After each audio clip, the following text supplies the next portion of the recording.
بسم اللہ الرحمن الرحیم۔ مجاز بیت سالکین تربیت یافتہ کو اکثر اس عنوان سے اجازت عطا فرماتے تھے کہ بے ساختہ قلب پر وارد ہوا کہ آپ کو بیت و تلقین کی اجازت دے دی جائے، لہٰذا توکل علی اللہ آپ کو اجازت دیتا ہوں، اللہ تعالیٰ نفع کو عام اور تام فرما دیں، اگر کوئی رجوع کرے تو انکار نہ کرے، اس اجازت کی اپنے خاص احباب کو بھی اطلاع کر دیں۔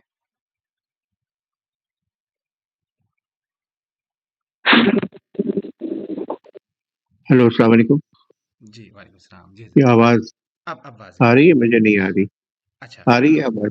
جی ہاں، اب کچھ گڑبڑ ہو گئی تھی۔ جی اچھا جی جی جی، دوبارہ پڑھ لیتا میں فالو نہیں کر سکا اس کو۔ ہوں۔ جی میں دوبارہ پڑھ لیتا ہوں۔ جی جی مجاز بیت سالکین تربیت یافتہ کو اکثر اس عنوان سے اجازت عطا فرماتے تھے کہ بے ساختہ قلب پر وارد ہوا کہ آپ کو بیت و تلقین کی اجازت دے دی جائے، لہٰذا توکلاً علی اللہ آپ کو اجازت دیتا ہوں، اللہ تعالیٰ نفع کو عام اور تام فرما دیں، اگر کوئی رجوع کرے تو انکار نہ کریں، اس اجازت کی اپنے خاص احباب کو بھی اطلاع کر دیں۔ یہ حضرت کا ایک چیز کی پتہ ہونی چاہیے کہ یہ جو اجازت ہے یہ ایکسپلین کرنا بہت مشکل ہے۔ یعنی بعض دفعہ ہوتا ہے، بہت نمایاں لوگ ہوتے ہیں، بہت ہی قابل، بہت ہی ذی استعداد، لیکن وہ اجازت ان کو نہیں دی جاتی، باقیوں کو دے دی جاتی۔ تو زیادہ تر جو مشائخ اہل حق ہیں وہ اس میں انتظار کرتے ہیں، یہ جو حضرت نے فرمایا نا بے ساختہ قلب پر وارد ہونا، اور یہ وارد جو ہے نا، یہ میرے آپ کے لیے سمجھنا تھوڑا مشکل کام ہے۔ یہ وارد جب ہوتا ہے تو یہ کوئی معمولی خیال نہیں ہوتا، یہ بہت ہی اوور ویلمنگ چیز ہوتی ہے، اس کو رد نہیں کیا جا سکتا جب تک کہ اس تقاضے کو پورا نہ کر لیا جائے، اور اسی میں بہت غلطی ہو جاتی ہے۔ یا تو شفقت بہت ہوتی ہے، یا یہ کہ موجودہ حالات دیکھ کے آدمی ایک عقلی نتیجہ نکالتا ہے کہ یہ نیک ہے، اتنے دنوں سے لگے ہوئے ہیں اور باقاعدگی سے آتے ہیں اور کام کر رہے ہیں، تو یہ تروگ ان کو دے دی جائے، تو یہ مناسب نہیں ہوتا۔ اصل میں یہ وارد کا انتظار ہوتا ہے کہ مشائخ نے لکھے ہیں بہت سارے یعنی اجازت کے جو وہ ہے کہ طریقے، ان میں سے صرف یہ طریقہ جو ہے نا، یہ سب سے محنت طریقہ، یعنی سب سے مناسب طریقہ ہے کہ من جانب اللہ دل میں تقاضا پیدا ہو۔ اور حضرت شیخ الحدیث مولانا زکریا رحمۃ اللہ علیہ نے اس کا ذکر بھی عبدالدین میں کیا ہے، اور جب کسی نے پوچھا ہے یا وہ رسالات کے طور پہ بھی چھپ کیا ہے بصورت اجازت کر کے، کہ جس کے بارے میں دل میں بار بار یہ خیال آتا ہو، اب بعض دفعہ اتنی شدت سے وہ خیال آتا ہے کہ وہ آدمی یعنی جو شیخ ہوتا ہے وہ جب تک اس پہ عمل نہیں کرے تب تک وہ اس کو چین نہیں پڑتا، تقاضا رہتا ہے کہ کرے، اور یہی اصل میں ہوتا ہے، اصل میں مناسب طریقہ ہوتا ہے۔ اسی لیے کم ہوتے ہیں بہت ہمارے بھی جو مشائخ ہیں، ان کے مجازین، ان کی تعداد زیادہ تر بھی تو انگلیوں پہ گنی جا سکتی ہے، اور بعض ہوتے ہیں تو بہت ہوتے ہیں، لیکن خود حضرت خانوی کی میں نے عرض کیا تھا کہ 67 یا 70 تھے مجازین بیت، اور ڈاکٹر عبداللہ رحمۃ اللہ علیہ کے بھی خیال سے 17 تھے، اور حضرت نصیر شفیع صاحب کے بھی ایسے ہی تھے، اور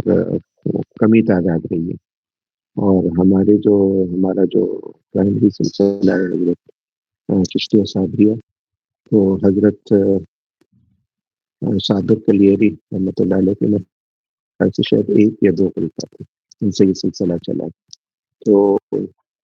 یہ بات ذہن میں ہونی چاہیے۔ بعض جگہ ہوتا ہے، آج کل ہے ناقدری بھی بہت ہو گئی ہے، کیونکہ ہے بھی نہیں لوگ، تو بعض دفعہ شفقتاً لوگ دے دیتے ہیں نیک لوگوں کو دیکھ کے کہ بھائی ان کو دے دی جائے، ان سے فائدہ ہوگا۔ تو اس میں تھوڑا سا احتیاط کی ضرورت ہے، کیونکہ اس سے اللہ بچائے اگر تربیت پوری نہیں ہوئی ہوتی تو ڈر رہتا ہے کہ فائدے کے بجائے نقصان ہوگا اور سلسلہ بدنام ہوگا اور وہ ہوگا، تو اس کا تھوڑا سا ذہن میں رکھنا چاہیے اور لوگوں کو پتہ ہونا چاہیے، خصوصاً جو منتہی سالکین یا خود مشائق ہوں، وہ بھی نا وہ ان کو بھی یہ چیزیں پتہ ہونی چاہیے اور معلوم کرنی چاہیے، یہ نہیں کہ ہر چیز پہ بیٹھنا تکیہ کرتے کہ بھائی ہم کو ہر چیز کا الہام ہو جائے گا، ہر چیز پتہ چل جائے گی، تو یہ بھی پتہ ہونا چاہیے کہ بھائی حضرت علی نے ایک شرط رکھی ہے کہ صاحب نسبت ہے، کہ جو مجاز ہو وہ صاحب نسبت صاحب نسبت، تو پھر نسبت کی مختلف درجات ہیں، آگے چلیں۔ جی، مجاز صحبت تعلیم و تلقین کے سلسلے میں حضرت رحمۃ اللہ علیہ نے اپنے مجددانہ ذوق سے ایسے لوگوں کی بھی ایک جماعت تجویز فرمائی تھی جن کو بیعت لینے کی تو اجازت نہ تھی، مگر وہ اپنی صحبت و تعلیم سے لوگوں کو طریق کی اشاعت کر سکتے تھے۔ اس میں علماء کے علاوہ دیگر مشاغل کے ایسے لوگ بھی شامل تھے جن کی استعداد باطنی صحیح معیار پر آ چکی تھی، ان کو اجازت اس طریقے سے عطا فرماتے تھے۔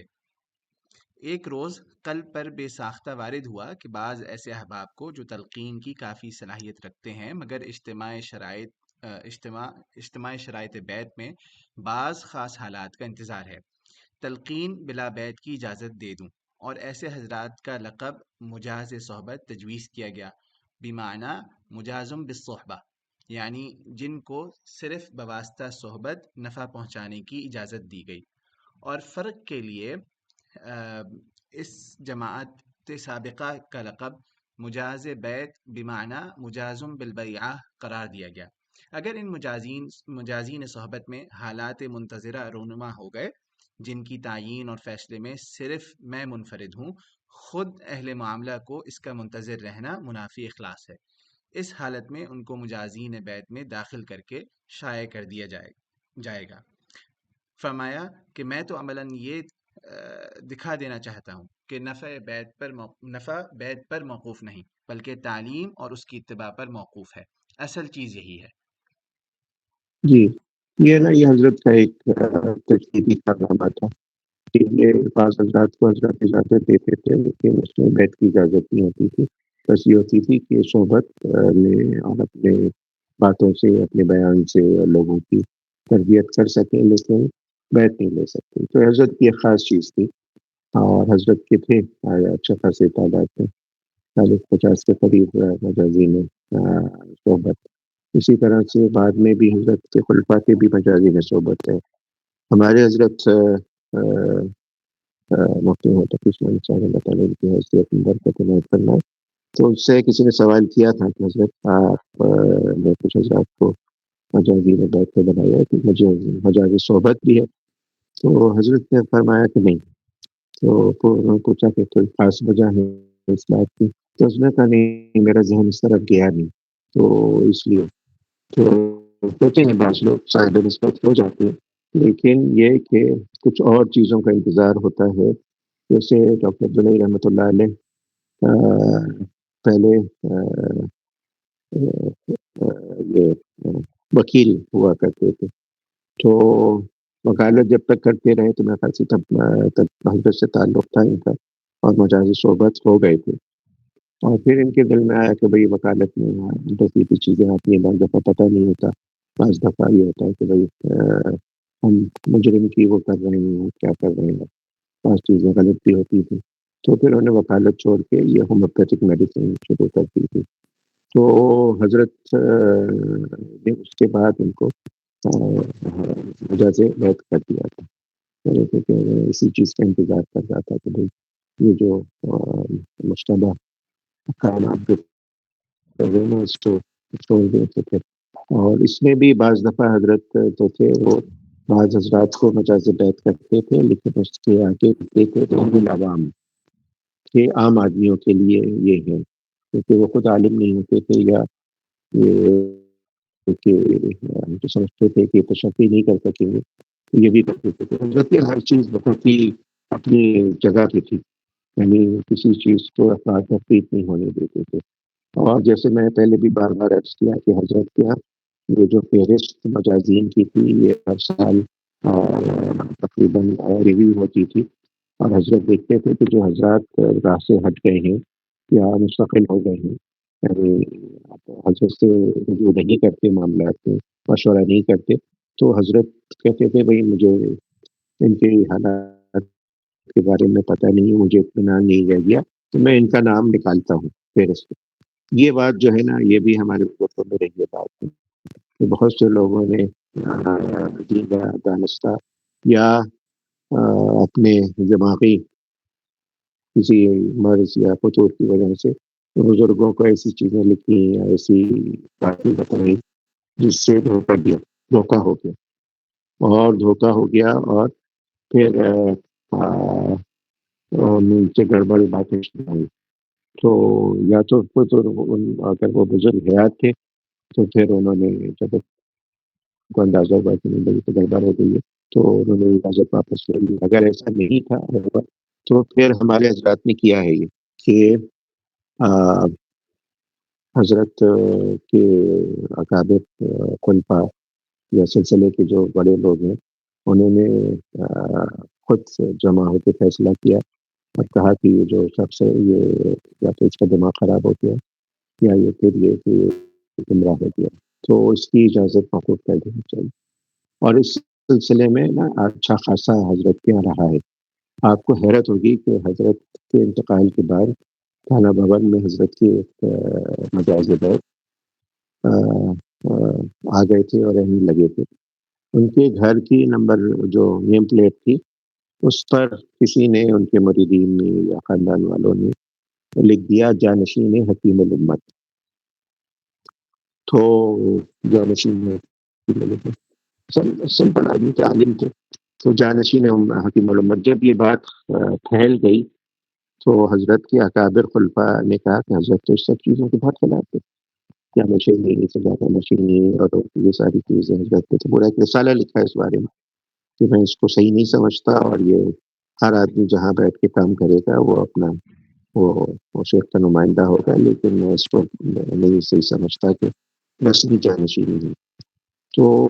خلفاء میں اس کے بارے میں میٹنگ ہوئی باقاعدہ، اور بہت سے خلفاء کا یہ تھا کہ بھائی ان کی اجازت موقوف کر دینی چاہیے۔ تو حضرت کی بعض خلفاء نے کہا نہیں بھائی اجازت موقوف کرنا تو مناسب نہیں ہے، پہلے ان سے سوال جواب کرنا چاہیے کہ یہ کس وجہ سے یہ لکھا ہے انہوں نے۔ تو اور کیونکہ اجازت حضرت کی دی اجازت ہے، اس کو ایسا معاملہ نہیں لینا چاہیے۔ اگر کوئی ایسا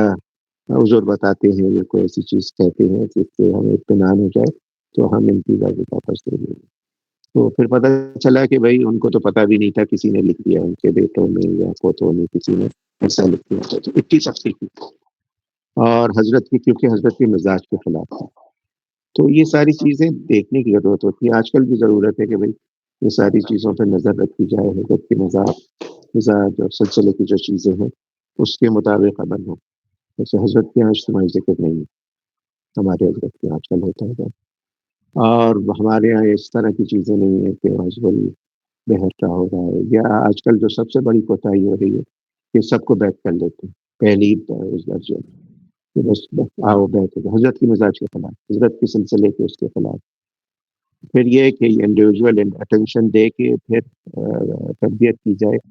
وہ حضرت کے طریقے کا ہے، یہ نہیں کہ بھائی سب کو ایک ہی چھڑی سے ہاتھ رہے۔ تو یہ ساری باتیں ضروری ہیں معلوم ہونا، اور جیسے ابھی تفصیل آئے گی کہ بھائی اجازت کی کیا حقیقت کیا ہے، تو یہ بات جو ہے نا یہ معلوم ہونی چاہیے سب کو، خصوصاً مجاہدین کو تو بہت ہی ڈرنا چاہیے اس بات سے۔ حضرت ڈاکٹر عبدالحی رحمۃ اللہ علیہ فرماتے تھے کہ میں نے فیصلہ کر لیا تھا کہ میں کسی کو اجازت نہیں دوں گا، میری کیا حقیقت میں کسی کو اجازت دوں، تو کہنے لگے میں بہت عرصے تک کسی کو اجازت نہیں دی۔ پھر ایک دن میرے دل میں یہ قوت سے داعیہ پیدا ہو گیا، بھائی تم کون ہو، تم کون ہو؟ یہ جو ہے اللہ کی طرف سے ہوتا ہے، تمہیں ایک امانت حضرت حکیم الامت نے دی ہے، اب تمہارے جو ایسے لوگ ہیں جن کو تم دیکھتے ہو کہ بھائی ان میں صلاحیت ہے تو ان کو اجازت دینی چاہیے۔ تو حضرت نے اس وقت اجازت دی، اور اجازت کن حضرات کو دی؟ یہ حضرت تقی الیاس صاحب کو، حضرت مفتی محمد رفیع عثمانی صاحب کو، حضرت مولانا تقی عثمانی صاحب محمد برکاتہم کو، ان سب کو. اور یہ لیٹ 60s یا 70s کی بات ہے. تو حضرت نے، لیکن اس وقت ان کی جو پیر کی مجلس ہوتی تھی اس میں حضرت کا ایک پورا واعظ ہے، آڈیو بھی موجود ہے اس کی. اس میں حضرت نے ان سے یہی کہا ہے کہ بھائی دیکھو، تو اجازت تو مل گئی ہے لیکن خبردار سوچنا بھی مت یہ دوسرے کی اصلاح کی، جب دیکھ کے باطنی بلوغ نہ ہو جائے. اور باطنی بلوغ عموماً 40 سال کی عمر سے پہلے نہیں ہوتا. تو حضرت اس پہ بہت زور دیتے تھے کہ یہ جو ہے یہ تو بیسک صنعت سی ہے کہ بھائی ہاں، اگر یہ آدمی صحیح طرح سے کام کرتا رہے گا اور اپنی استعداد بڑھائے گا اور وہ کرے گا، اپنا تعلق اللہ سے مضبوط کرے گا، تو انشاءاللہ اس کو نسبت کا وہ درجہ حاصل ہو جائے گا اور اس کو دوسروں کو فائدہ پہنچا سکے. تو حضرت یہ فرماتے تھے جیسے ظاہری بلوغ ہوتا ہے اس طرح سے ایک باطنی بلوغ بھی ہوتا ہے، اور وہ یہی ہے کہ اس میں سے اللہ کی نظر ہو جائے، اپنے اوپر سے نظر ہٹ جائے. اور کسی نے پوچھا بھی حضرت سے کہ باطنی بلوغ جو ہے اس کے کوئی سائنز اینڈ سمٹمز بھی ہے؟ تو حضرت نے کہا ہے، جس کو ہوتا ہے اس کو پتہ چل جاتا ہے. جیسے ظاہری بلوغ جب ہوتا ہے، آدمی بالغ ہوتا ہے تو اسے پتہ چل جاتا ہے میں بالغ ہو گیا، اسی طرح سے جب باطنی بلوغ ہوتا ہے تب پتہ چل جاتا ہے. تو یہ ساری باتیں معلوم ہونا چاہیے. کہاں سے پتہ چلیں گی؟ یا تو پڑھنے سے پتہ چلیں گی یا بزرگوں کی صحبت سے پتہ چلیں گی. اور یہ دونوں ہی چیزیں آج کل جو ہیں وہ ہیں، کیونکہ سب دیکھنے میں زیادہ مصروف ہیں. سطحی علم سے جو تبصرے اور سطحی دقیق باتیں کی جاتی ہیں سب وہ دیکھ رہے ہیں، اور نہ کوئی پڑھتا ہے اور نہ کوئی بزرگوں کی صحبت میں جاتا ہے. اور صحبت میں بھی جانے کے لیے ضروری ہے کہ اتفاق کے ساتھ جائے. اگر ٹیسٹ کرنے جائے گا یا بے نیت جائے گا نا تو فائدہ نہیں ہوتا. حضرت ہمارے حضرت خود فرماتے ہیں کہ مجھ سے میرے استاد مولانا رشید ودھیانوی نے فرمایا کہ بھائی تم اپنے والد صاحب کی مجلس میں جاتے ہو؟ تو کہیں کہ ہاں جاتے ہوں.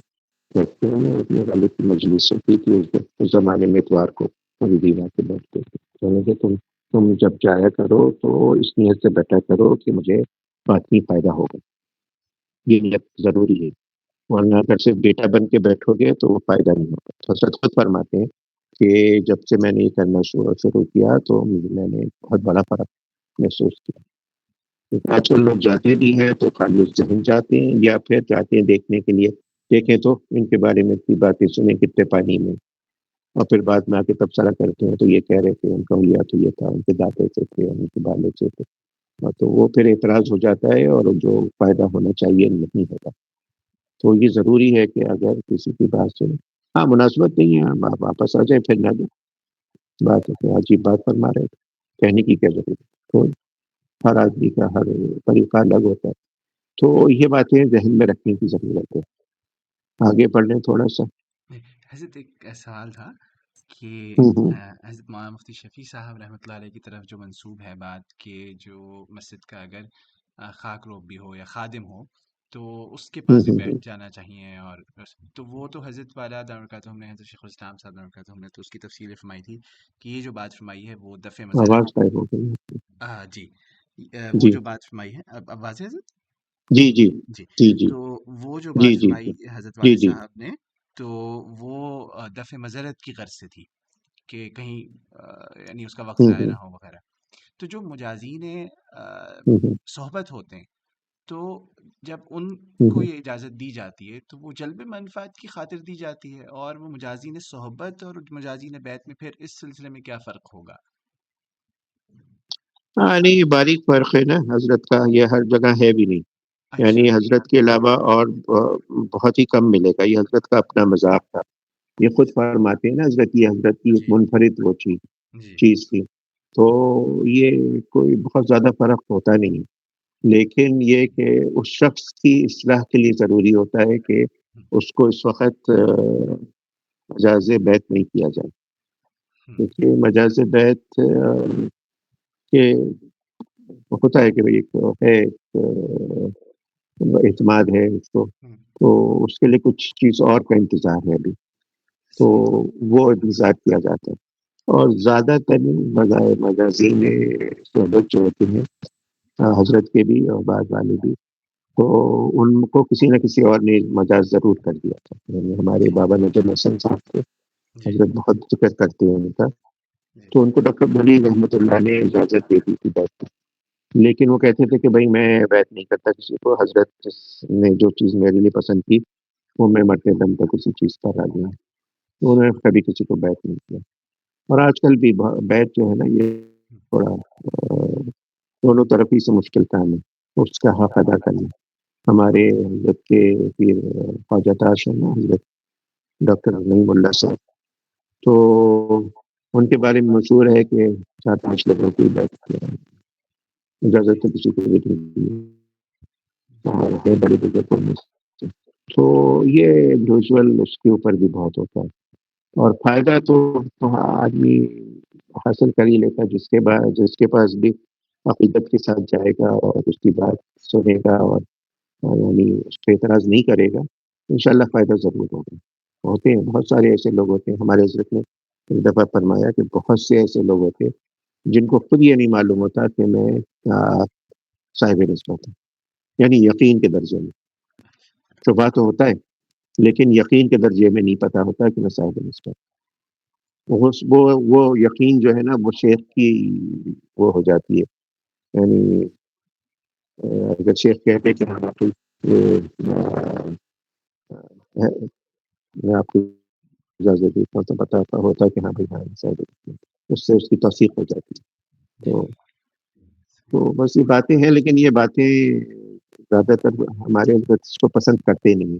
جی، آپ کہتے ہیں بھائی کام کی باتیں کریں جو کرنے کی ہیں، کیونکہ آج کل پوری امت اسی میں ضائع ہو رہی ہے، تاریخ میں اور اس میں انٹلیکچوئل اسلام میں، جی، انٹلیکچوئل تصوف فلسفہ جو ہے نا اس میں، ہوں، وہ کرنے کا کیا کام ہے میرے آپ کا نا، وہ رہ جاتا ہے، پھر ہوں، دماغ میں یہ ساری چکری چلتی رہتی ہے، لیکن کرنا کیا ہے؟ جی، کرنا تو وہی ہے نا کہ بھائی اللہ کو راضی کرنے کی پوری کوشش کرنا ہے۔ جی، تو اللہ تعالیٰ ہمارے لیے آسان کر دے، کل آمین، سے اب کم وقت رہ گیا یہ پھر جی، انشاءاللہ پڑھیں گے، جی، لیکن یہ